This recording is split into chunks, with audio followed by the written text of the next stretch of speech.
Hi, everyone. Welcome to Paris Talks Marketing. Today, I have the pleasure of being with Praval Singh, who is the Vice President of Marketing and Customer Experience at Zoho Corporation. And Praval has been at Zoho for nearly 10 years now and has worn several different hats and played various roles within marketing at Zoho. Prior to that, he had a bootstrapped digital media agency based in New Delhi called Media Refined, and we're looking forward to hearing about that experience too. So, Praval, welcome to the show. Hi, Paris. Thank you so much for having me. Nice to meet you. Sure. Do you want to just give our audience a quick intro of who you are and what you do? Sure. My name is Praval. Like you said, I live in India, up north in and around Delhi. And I've been with Zoho for almost 9 years now. I lead marketing for the Zoho brand, and I also focus on India as a region at Zoho. For those of you who've not heard of Zoho before, we are a cloud software company which builds and provides software for all your business needs. So, from everything starting with a website to an email to sales, HR, finance, anything that you possibly can think of you would need from a software standpoint, from technology standpoint, is what we build. And we've been around for 25 years. In fact, we just completed our 25 years last month. So that's a bit about myself and a bit about Zoho. Mhm. Great, thanks. I'd like to ask a little bit about this milestone of 25 years. I came to the Zoho.com homepage, and one of them, first of all, I have to say this is an iconic SaaS brand. And I don't know if there are any of our listeners who are not aware of Zoho. It's been around since the early days and has done phenomenal work with a phenomenal set of tools that just keeps getting better. Now I'm on the homepage and I see a very inspiring headline. It says, "Your life's work powered by our life's work." And then that is in reference to, there's a banner at the top referencing 25 years of the Zoho journey. And that leads to a microsite here where it's all about the people and it's all about your values and convictions. Can you tell us a little bit about Zoho's values and how your personal values are connected with the company's values? Sure, Paris. Yeah, like I said, we completed 25 years of being in business just last month. And the microsite that you mentioned illustrates our experience, our journey so far. And if we had to define them in two key phrases or domains, they would be our people and then our values and conviction. Now, why we highlight that a lot more, and this we look at it as an opportunity to talk about that rather than our products and customers and users. I mean, that's always there. It's always visible. Everybody knows we're talking about 60 million users worldwide and close to 10,000 colleagues that we have today. So, but we decided to use this opportunity of the 25th year anniversary and talk a bit more about why we've been in business for so long, why have we done it the way we do, why do we have people who've been with us for over 2 decades, and all of that actually is what Zoho.com/25 talks about. Now, if I had to summarize that of why I have been around for so long and why a lot of my other colleagues have been here for longer, it would all come down to the philosophy at which the company runs and thrives on, right? And that's centered around a few things. The first one is, I would say, embracing talent and nurturing talent, and not being obsessed with credentials, right? I mean, that's one of the most important factors that we sort of take pride in talking about and even when we hire people, when we bring new colleagues on board, we look at it in a very different way. We look at it in a way where we believe in investing in talent in the long term. Now, that might not sound very common in the way most tech companies are built today or the way they are evaluated and so on and so forth. But for us, it's always been a little different in the sense hiring talent, nurturing talent, looking at it in the long term, and prioritizing, things like R&D, for example, over sales and marketing, or defining, rather redefining capital in a very unconventional way of, for us, capital is not just about the financial capital, but it's about the social capital. It's about the collective capability of what we as a company, as a group of people can do and achieve. And all these only make sense when you are in it for the long term. None of this actually makes sense when you're up for an acquisition, when you're up for the race to go public and raise the next round, and so on and so forth. Now, there's nothing wrong in doing business that way, right? There are enough companies that you can look around and have seen them make great products and all of that. It's just that we as a company are on a very different mission. And that's essentially around building something that we take pride in, uh, investing in people long term, and actually tying back to our ethos of who we are as a company. And there are little nuances in that there that we probably will discuss during this conversation. But at the top level, if I have to sort of distill it down, it all comes down to people at the core and how we tie back to our values and convictions. And those are the few things that have led us to be in the business for the last 25 years as a privately held profitable company of our size with global presence in terms of our customers and employees and partners and all of that. And yeah, that sort of sums up our 25-year journey so far. That's great. And you mentioned something interesting there because in your role as the VP of marketing, I would expect you said the priorities rather on R&D, not so much on really the heavy marketing. Can you just elaborate on that a little bit? I'd like to know what what is what is within that scope of R&D, and then how does that compare to the Sure. what you're contrasting against on the marketing side? Sure. Now, if you look at how we've built products and the kind of products that we've built and the way we've been able to sustain our business, you know, uh, being a privately held company with no external investment, everything that we have built, we've built it from just one source of revenue, and that is the money that comes in when a customer subscribes or pays for our products. That's the only way we've grown our business, right? There's no external investment. We don't run any ads within our products. In fact, we have a very well-defined privacy policy around it.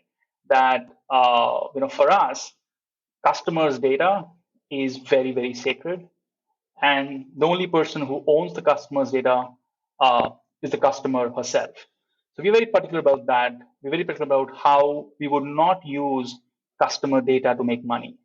Be it using that data to show them ads, selling off that data or to third parties, or any of that. We're very clear about how we make money, and it's as simple as we build software, people try them, they use them, and they pay for it. And that's how we have grown from back in the day, a single product to today, over 50 products at Zoho.com. Now, when I say that, uh, if you connect back to the original discussion we were having about why is R&D a property as a priority for us, think about it. Uh, you just cannot build a suite of 50 plus products which we believe businesses would need to run their operations, including us, Zoho. By the way, the company Zoho Corporation, we run on Zoho. We use our own software to sort of run our operations. And we believe that if it works well for us at 10,000 people, most businesses can run on it very easily. And we have customers that are much bigger than us, and then we have customers that are starting up or very small. So in order to do all this, in order to make these products, in order to be able to play in different markets around sales and marketing, HR, finance, productivity and workplace, all of that, you know, we've had this DNA which was very heavily inclined towards R&D and engineering, and that's the culture of the company. We've believed in building products and staying at it for long, long time. And when I say long, I don't mean 4 years, 5 years. I mean 10 years, 15 years, right? I mean, if you look at some of our products, which are one of the some of the fastest growing products, be it Zoho Workplace, which sits around Zoho Mail, or Zoho Sheets, which is our spreadsheet solution, or Zoho Creator, a low code app builder. These products have been around for over 10 years. And interestingly, they've been under the same leadership. Okay. And when you see that over a course of more than a decade, there's a lot of learning, there's a lot of wisdom that gets accumulated. Okay. And it compounds to build what we've built. And all that actually translates back to the R&D culture that I mentioned. Okay. It's one thing to build something and then invest a lot of money into marketing and advertising it, and then having a very extensive sales team to sort of go to market and sell it. We've sort of believed in doing it a little differently. We invest a lot more time, energy, effort, people into building that software.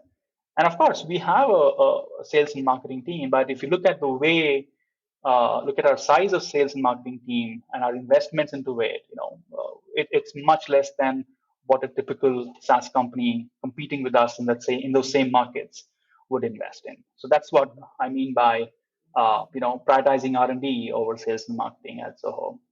Okay. Would it be fair to say that this is more of a product-led growth approach as opposed to more Absolutely, yeah. like In many ways, driven yes. marketing? Uh-huh. It's a product-led, culture-led, mission-led growth that we talk about. A lot of customers. So when I say that we believe in investing long-term in people, right? And interestingly, just to share a fact, as of today, we have over 100 employees who've been with us for over 20 years, 2 decades. Wow. Uh, More than a couple of thousands who've been with us for 10 plus years. Now, that's like quite unheard of, right? That's not something you hear Oh every yeah. day in a B2B SaaS company or in any technology company. Any company really. Yeah. Right? Yeah. So when I say that, our customers have also been with us for so long. We've had customers who's been with us for over 10, 15 years. And it's not just about the price or the value. Okay, it's beyond that. We end up building relationship with customers who are with us because they believe in us. They believe in who we are, the way we run business, the way we are committed to privacy, and some of these things. It may not come across, in the first year of being a customer at Zoho, but over time, when customers come and discover us, sign up for our products, use it, and over time they start to understand how this company works. And I think that's where a lot of our growth gets attributed to, and that's part of the culture, the part of the DNA of the company. Mm-hmm.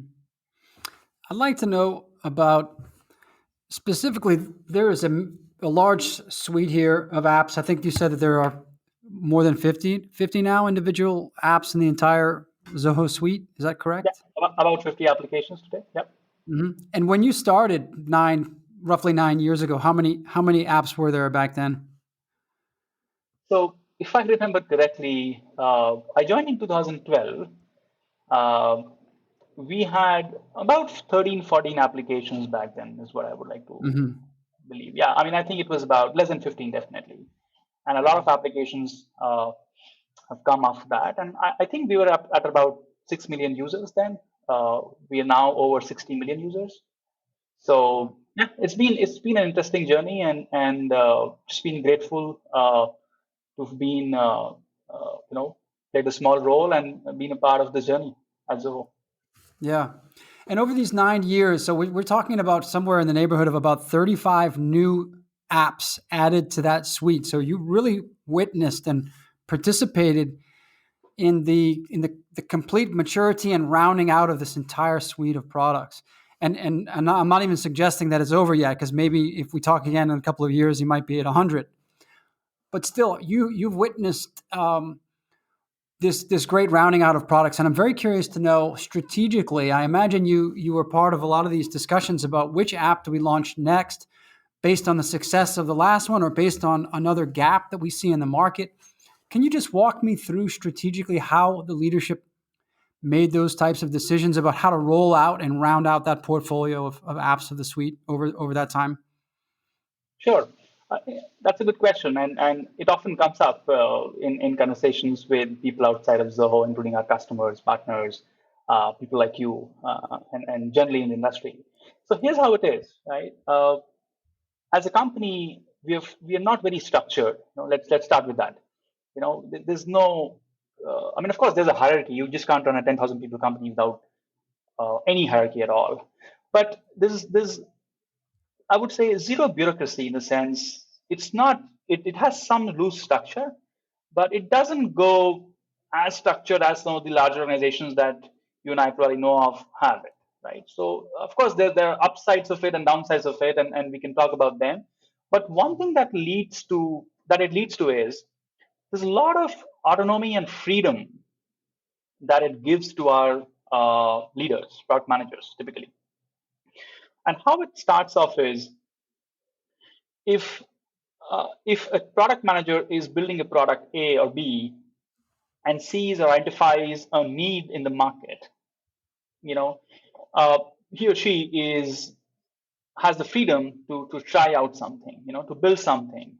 And when you see these 50 products, trust me, there's a lot more that we tried out that never really went out in the market, right? Or they change shape during the process of building software, or our convictions around them evolved over time. So we pivoted them even before we launched them. So a lot of this happens underneath, right? And because of that freedom and autonomy that our teams have, they end up identifying the gap and building on that. And that's one way in how we expand our portfolio and suite. Mm-hmm. More importantly, like I said, Zoho Corporation, the company, runs on Zoho.com suite. Right? We use our own products to do everything that we do, all the way from our mail servers to our finance suite to our email collaboration, customer service, all of that, IT, help desk, all of that runs on our own software. Now, that actually makes us, in a way, dog food on our own software and technology. Mm-hmm. And we end up building things that we believe we would need, or we identify a need around it. I'll give you an example. Payroll is one software that got added to our finance suite in the recent years, right? Now that's something we did not have, even though we had other software like Zoho Books and Inventory and Invoice and Expense and some of the other software as well in the finance suite. We identified the need that because we were using something as well, and we wanted to use to build something that would solve the payroll problem. So we decided to fill that gap by building something. And Mm-hmm. similarly, several years ago, we had email marketing software, but we don't have social media marketing software, right? So we decided to build that, and then that product today is one of the fastest growing product again at Zoho. So that's the second way in which we identify needs and gaps and build products. And Mm-hmm. the third way is, of course, listening to our stakeholders externally, customers, partners, industry experts and so that also sort of gets siphoned into our leadership discussions of what we should be building next. Mm-hmm. Now, sure, I may be making it sound a bit too easy, but it's not, because when there are people involved, right, there are differences in opinion, and then some of these things take time. They're discussed, they're debated, but at large, we've been able to come to conclusions on what we should build, how we should position them. And over these years, if you look at all of this Zoho suite, we're talking about 45, 50 plus applications, right? They broadly categorized into these 6 or 7 categories, right? I mean, there is sales and marketing, there is productivity, email collaboration, right? And then there is finance, there is HR, there's customer service, right? Which is help desk software and all that. And then there's IT and custom solutions as well, low code applications, IT management applications. Now, these are some of these broader categories where we operate in.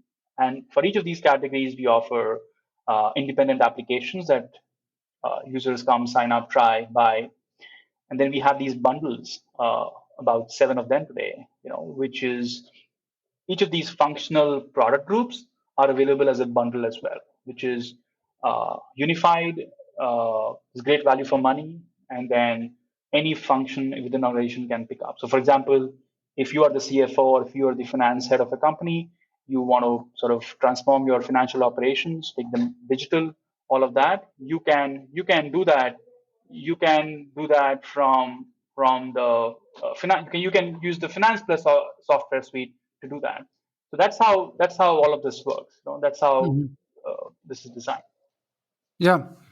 And I understand that there's got to be tough decisions along that journey where you sometimes have to kill off a project or change priorities. In those with those hard inevitably hard decisions, do you judge the success of a new product based on its ability to drive profit in its own right, or also in its ability to support the retention of the suite as a whole or of the particular bundle that it's going to join? So are you looking at its support value versus its standalone value, or are there other ways that you judge its success in making that tough decision that we are going to keep investing in this product or we might kill this product? A lot of times it's essentially user feedback. It's the market perspective. It's the feedback that we get once we put something in the market, right? That's Hmm. number one. And a lot of times you just cannot predict. I mean, you have a conviction, you build something around it, but you just can't predict how how it would pan out, right? I mean, you believe in something, you go to market with that. Sometimes your assumptions may be different from what the reality is, right? So it also happens with us, but for the most part, we've been able to build narratives around key business use cases, functional requirements, and where the product sits, and define our audience around it, right? And also there's certain products that do really well in certain geographies, and there are other products that do well in other geographies as well, right? So that also exists. And for us, by building all these applications over these years, we've been able to not just build them and keep them in silos, but the value here at Zoho, we believe we offer is when a customer comes in and subscribes to a single product, um, and discovers other Zoho products and sees how they work together with each other, right? That's where they unlock a Hmm. lot more value than they sometimes even came looking for, right? Hmm. And from one application to two to five, this is what happens. And then a few years ago, we launched this big bundle, which we call the operating system for business as Zoho One, right? Which is Hmm. a single subscription that gives you access to over 40, 45 Zoho applications, right? Managed, maintains with licenses and a single control panel. And that's not just from an administrative perspective, but also the way it is unified, the data that you can contextually get from applications from one to the other. I mean, that's sort of that could possibly be a webinar in itself if I talk about it. Like, there's so much Yeah, I value suppose so. that you can see, Hmm. using these applications, which otherwise would be siloed, if you were Yeah. buying these Well, applications from different things get so vendors. much more complex and interesting when you think about marketing across a portfolio of apps as opposed to just a single product. Because yeah, the way that you see an individual app is so different. What is its contribution to the whole? What is its ability to acquire a new customer who will then quickly move to the second, the third, the fourth app or just upgrade to the whole bundle, or maybe cross over to another bundle. It almost reminds me of a classic like grocery store retail of a loss leader that gets sometimes it gets people into the store and then the average basket once they get into that store is much greater, of course, than the value. You might even take a slight loss on that loss leader that is the hook. Let's pivot Absolutely. over to marketing a little bit because I'm interested as you have progressed in various marketing roles, and it's been 9 years there at Zoho. Can you tell me how do you think that the required skills of marketers, especially in the SaaS world, how has that changed over these last 9 years, comparing to when you started at Zoho and it was probably things were different, the landscape was different. How have marketing skills, required skills changed? Uh, I think at a very fundamental level, uh, you know, a lot of marketing, especially at Zoho, is about helping our users and customers, right? That's the sort of orientation that we have internally, right? Marketing's job is, of course, to bring forward the value proposition and all of that, to get that right narrative of who we are, what we're trying to do, why do we make sense, and what's the larger value proposition. Like I said, at Zoho, the the whole is bigger than the sum of the parts, right? And that's how it is. So that, of course, bringing that value proposition forward is definitely marketing team's responsibility. But beyond that, the notion that we carry as marketers is our job is to help, our job is to educate, our job is to, make it easy for people to buy a software that we are looking for, right? Now, that could be an email marketing software, that could be a low code development software, that could be a finance software, right? If you look at each of these product websites, our marketing team spends a lot of time in creating content, in creating videos, and creating whatever it takes to bring forward value in sense, educating users in terms of doing workshops. And pre-pandemic, we used to do a lot of events as well locally, right? So we have a strong community team that would do local events. We have our events team that would do local workshops. The training team does their own events. There's a lot of focus on educating users. That's the first part of how marketers at Zoho typically think. Now, in terms of evolution from a marketing standpoint, I mean, if you look at most companies use those standard channels, right? I mean, that's pretty much what people use to acquire customers, right? Regardless of the company you talk about, right? There's SEO, there's SEM, there's some bit of field marketing, there's some content marketing, all of that. But what I would say has worked for us over these years is a uh, our go-to-market approach becomes different because we're not a one-product company.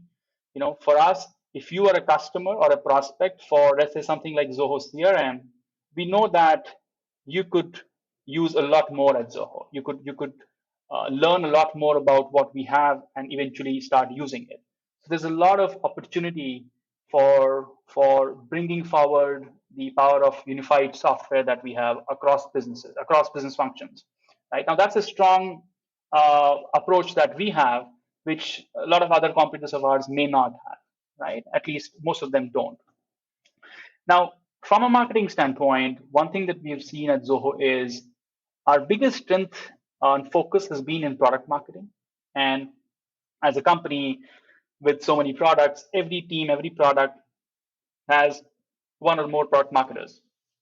Depending on the size of the product, depending on age of the product, depending on the geographies that the product operates in, all these factors put together, the marketing team's focus is on building that narrative, the positioning, running the release cycles and launches and all of that, and then also getting that message out across different stakeholders, right? Internally, externally, digital PR, analyst relations, all of that.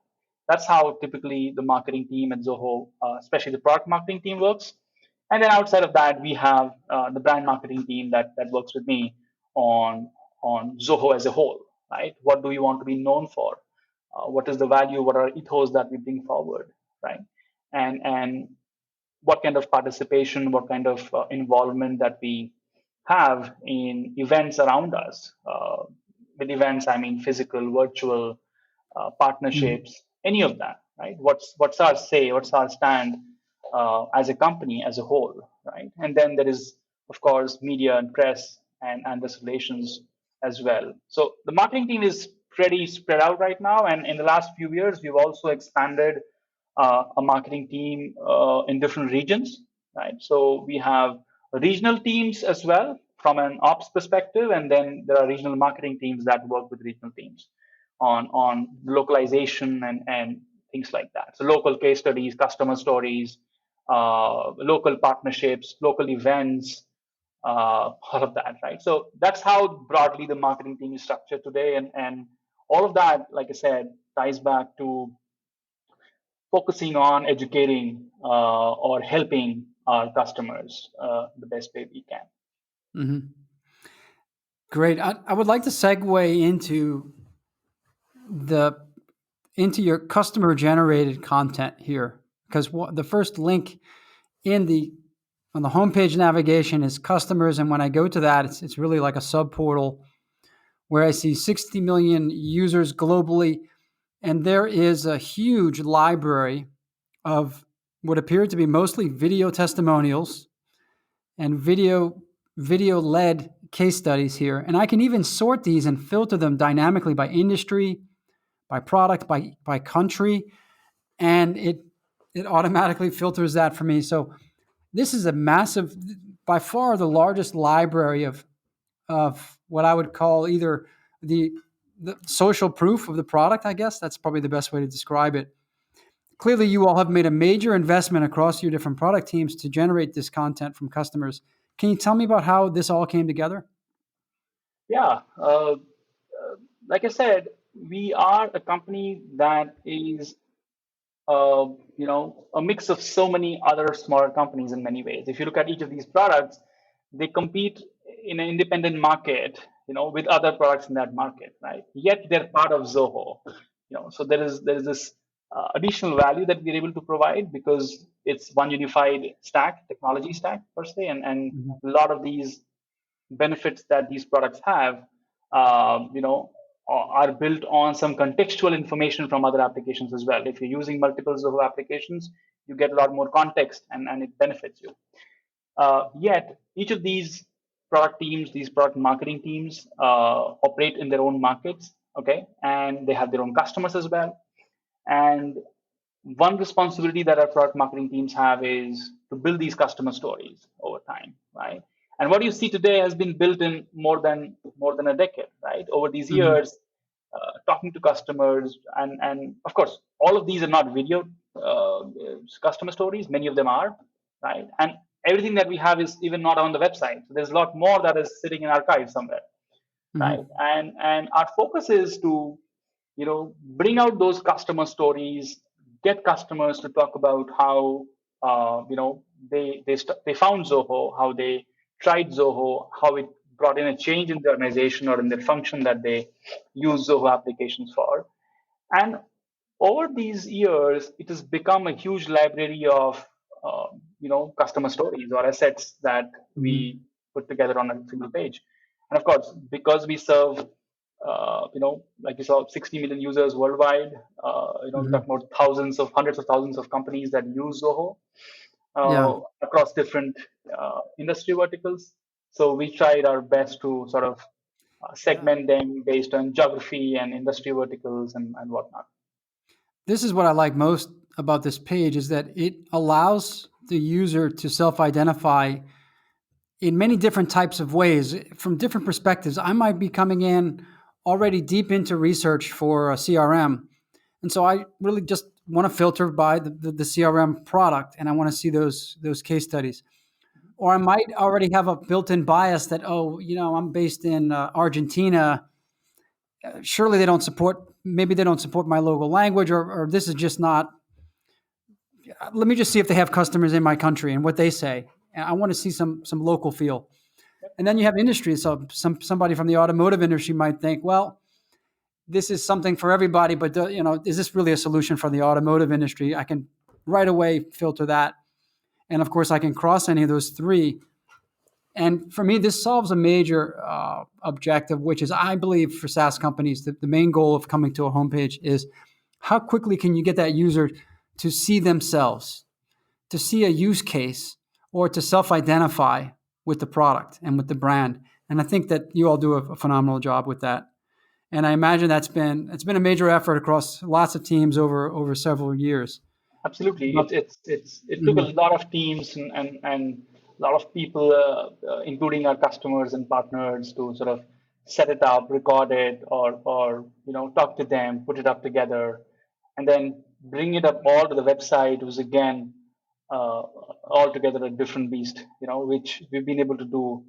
I would say a reasonably good job of it. But again, we have a long way to go, and again, what you see is still being worked upon to make it even better. How can we be more relevant? How can we be more contextual to what a user is looking for? mhm. I want to ask you maybe now a philosophical question about the SaaS industry at large. And I read this recently that we are now in SaaS 3.0. So let's backtrack. SaaS 1.0, I guess, was probably in the early 2000s, where this was the first time that software went up to the cloud. And they went up to the cloud in bundles or suites. So this was Microsoft Office going to the cloud, for example. This was G Suite first, emerging as a cloud first solution. But these were bundled solutions. And then SaaS 2.0 came along, and I guess, I don't know, roughly time frame 2010 or so, that decade.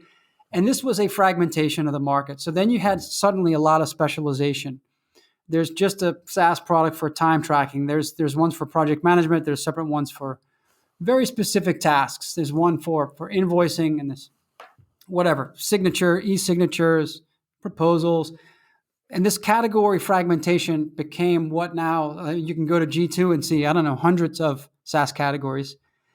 And that lasted for roughly about a decade or so. And now companies that have pretty much decided to move their entire operations into the cloud, which is the right move, with SaaS products, have seen that their stack of tech their tech stack of SaaS products is now very, very large and maybe very difficult to manage and no longer consistent. And it's become too unwieldy. And SaaS 3.0, or at least the idea of that, is a so-called rebundling, but this time rebundling in the cloud. And I see an app like, for example, ClickUp, that's doing that under a single brand, and they're rebundling different core business functions like your CRM or perhaps your applicant tracking system. Time tracking is bundled with project management. And they're saying that you can now merge a lot of your independent SaaS products into one. And they're doing that with a single product, not with a suite of different in a way, sub-branded products like you all are doing. First of all, do you see the world of SaaS now as that we're in a rebundling phase, and your decision at Zoho to keep these products really as separate kind of sub brands under the umbrella of Zoho, is that the right decision in this world of this era of rebundling? That was a That's a good. long question. I No, hope no, that all made sense. and a good one.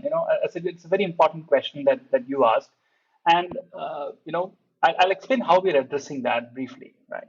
So one thing is all of this software that was created that got popular in the last 10 years, and like you said, if you go to G2, you'll see a huge list of companies for every single need that you can think of, right?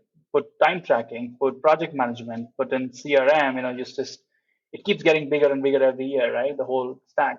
Oh, and Now, subcategories and then subcategories of those. Yeah. absolutely, it's so hard to even at a point differentiate them beyond the first two categories if you're not really into it, right? Now, Mhm. what's happening is, we believe, of course, there is a lot of money that this sector as a whole, the SaaS market, saw in the last decade or so. A lot of money that was pumped in, a lot of companies come out, a lot of unicorns have come out, all of that, right? Now, what we're seeing it is from a customer standpoint. If I am a customer, if I'm running a 50 people company, a small customer, or a 500 people company, or a 5,000 people company, it gets even more interesting.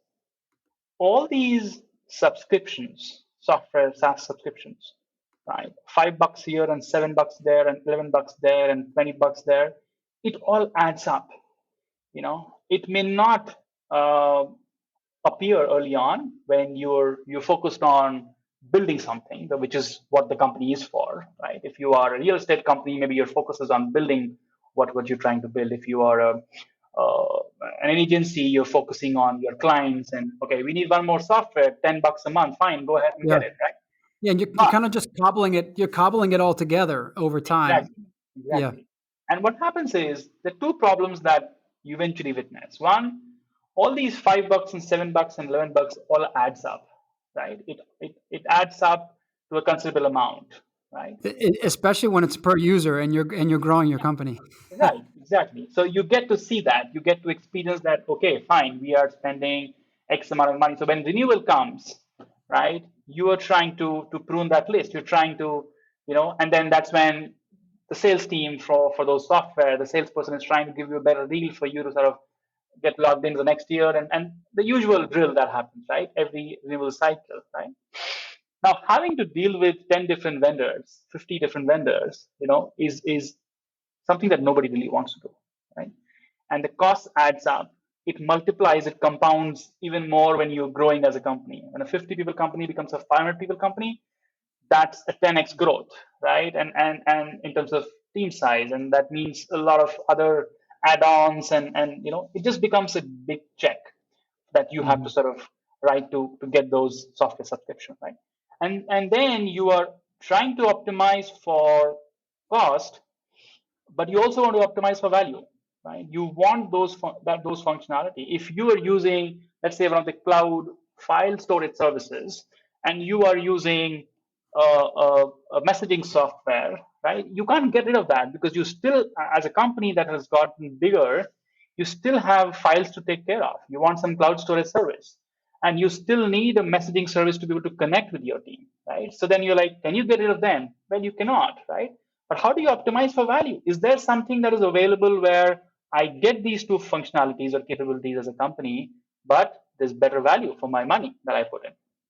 That's number one. The second thing is,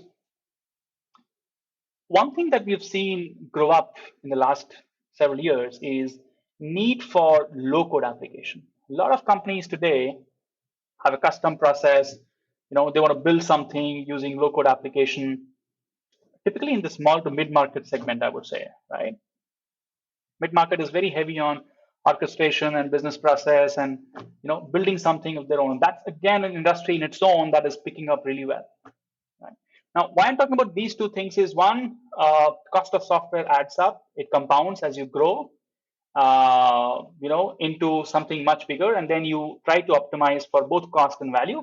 And then the other thing is the need for building this custom applications that exist in the market. A lot of companies want to do that. They don't want ready software because it may not cater to them. They need a lot of customization, or they're very confident that they want to build something completely from scratch, right? Now, we as a company have been able to tackle both. One, for the first part, and I've looked at the example that you gave. Now, that's something that we've been doing with Zoho One exactly. When we say it is the operating system for business, what we mean is you don't have to look into these 50 products and sign up for them, and no. When you sign up for Zoho One, you sign up for Zoho One as a service. That's typically software as a service. You sign up, you add users, you start using it. Now, on day one, you may not be using 45 applications. That's fine. You probably don't. In fact, some of them you may not even get to Never. using it in the next several years, or maybe forever, depending on who you are, what your use case is. But typically, what we've seen is when someone signs up for Zoho One, they would probably get an email, a CRM, a messaging application. These days, this video conferencing application, and these 5, 7, 10 applications that they can immediately get started with as a company. And they don't have to worry about different licenses and different companies, and how do they integrate with each other, and then look for something that can integrate to things that are not meant to be integrated, or have a trivial integration which doesn't solve their use cases, right? So for us, Zoho One is that, it's a unified software. It's not just 50 things put together for a lower price. No, that would be a bad way of defining Zoho One. So Zoho One is not just 50 different applications as a deal. No, it's a unified application which is single sign-on, single search, things like that. I mean, you can Mhm. you can you can integrate applications in so many ways from 2 different vendors or 5 different vendors.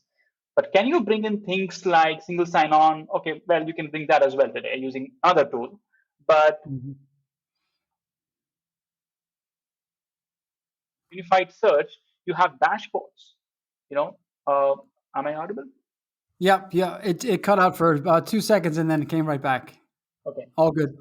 yeah. So think about things like uh, single search dashboards that are giving you data all about your sales and marketing spends, your customer data, your churn, all that in a single dashboard pulled in from different sources. All that is unification. All that is, the power of all these software that put together as a single system, right? Now that's what Zoho One is, and that's what you like you mentioned in SaaS 3.0, some of these companies are trying to do. right? Hmm. Zoho One has been doing it for more than 3 years now, right? And it's one of the fastest growing product suites that we have. Hmm. Now that is the premise that we sort of caught early on, and we decided to build that in a way we believed this consolidation will happen. It would Yeah. it there would be a time where It consolidation has will to. happen, and it has started to happen. That's what you're seeing in some companies that are operating or starting to think of it that way, or starting to behave that way. So that's Hmm. something that we were very cautious about already, and we started to move in that direction several years ago. Hmm. And not to our surprise, Zoho One happens to be one of the fastest growing products at Zoho. Yeah, I think it's really solving a major pain point, which is the overwhelm now of just an overly large and complex SaaS stack. And even looking at it from my small agency perspective, I mean, we look at the rising costs and we're thinking, wow, this is approaching like the cost of two full-time employees now. Do we need all this? And every month we have to look at it and say, are we still using that? Are we still paying the right price for it? Are the right people using it? Should we kill it? Do we want to go annual? Do we want to stay on monthly? And we're having these discussions across like 20 different apps, and it's a major headache. So So that's as the a small problem. business, I can tell you that that headache is real, and we're looking for ways to simplify. Yeah, that's the problem we are solving with Zoho One, because we believe it's not just us. We have had that problem. Others have had that problem. Customers have Hmm. wanted to get a solution that is taking care of that problem. When you have one invoice, monthly or annual, but one invoice, all Yeah, you and you can plan around that too, because if you know you're going to be growing at a certain pace, and okay, every new user, it's going to be X amount. you can add a You can user. forecast. Yeah, you can upscale, you can downscale based on how you're growing your company, and that's the kind of freedom, flexibility from an administrative standpoint, and then the value that you get from the unification of all these applications and a common data and tech layer, right? With things like unified search and dashboards and reporting and analytics, all of that. That I think when people see that, they're just surprised, they're pleasantly surprised and amazed to see the value that comes in. And then it becomes more than just a bunch of apps at a fixed price. It's more than that, and that's the value that Zoho One offers. Yeah, great. Well, Praval, this has been fantastic. Is there anything that I didn't ask you that you wished I would have asked you, or that you would like our audience to know? Uh, Not really. I think, Paris, I really enjoyed speaking with you, and I think both you and I come from a similar background. I used to run an agency back then in India for about 4 years, Uh huh. and I see you running one today, and I understand the challenges of it and the fun of it. So I wish you good luck.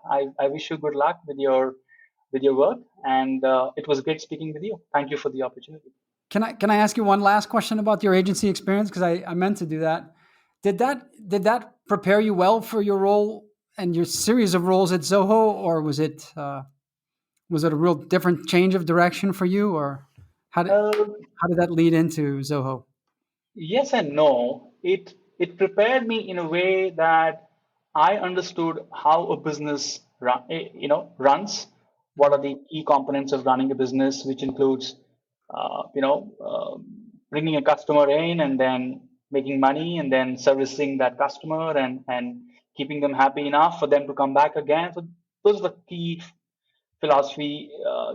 That was the key philosophy of running a business, right? So that is something that I didn't study at school. I learned it by running a business. So that I think really, Mhm. really helped and prepared me in how you think about a customer and how do you, work towards servicing a client or a customer or a business. What it did not prepare me for was I was coming from a service background, a typical agency background, and not a product company background. But then when I joined the company in 2012, I joined a team that was building a social media analytics product and management product, right? Which was sort of what I was doing back in the day, in the sense, servicing clients or these brands on the social and digital front.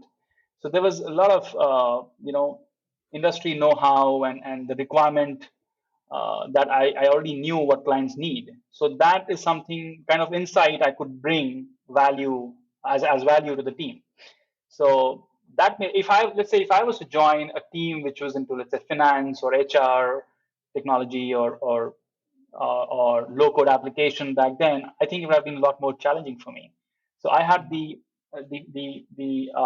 opportunity to join the company from an entry point which was the most familiar to me. Let's put it that way, right? Okay. That space was very familiar to me, uh, and I had sort of figured out how to run a business and what matters and why is the customer important and what are the other variables that you look at.